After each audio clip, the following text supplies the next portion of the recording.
morning. Mowa ride tayo today. Namiss din ulit ang bike. Short ride lang. Kita tayo maya. Yan, ito lang yung mahirap pag sa flat ride lang. So challenge lang yung headwinds. Narinig nyo sa background.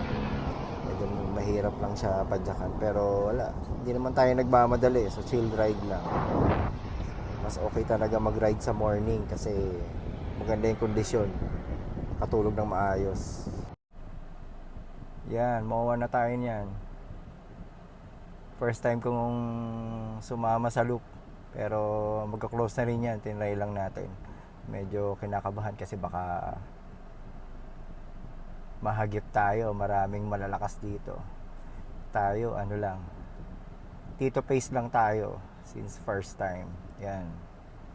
So, after nyan, ikot lang, ikot. U-turn tayo. Tapos, punta na sa Latagan. Silip lang tayo ng mga piyesa-piyesa doon. Baka meron matipuhan. Ayan, daan lang tayo dito sa Latagan. Maraming sinda dito. Spare parts, sari-sari. Meron pa doon. Para sa inyong mga sapatos, tsinelas, sandals, monoblock. Yan, so dito na. Latagan. Silip kayo dito pagka nagawi kayo ng MOA. Hindi kompleto ang ride pag di kayo sumilip dyan. Baka may matipuan kayong PS. Yan, madami yan. Haba yan. Marami kayong pagpipilian. Yan, lahat ng klase nandyan. Pyesa, accessories, hanggang Senate yan.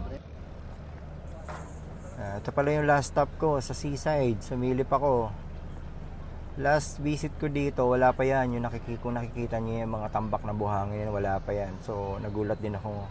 Kanina, nung pag-check ko, meron ng ganyan. So, ayun lang, medyo nakakalungkot. Wala na yung view ng dagat, nasira na. Lahat na ng space dyan, minamaximize na, kino-commercialize na talaga nila. So, yun lang. Hindi na yan makikita ng mga next generation. Nakakalungkot lang. So, that will be my last stop sa MOA. MOA ride ko this Sunday.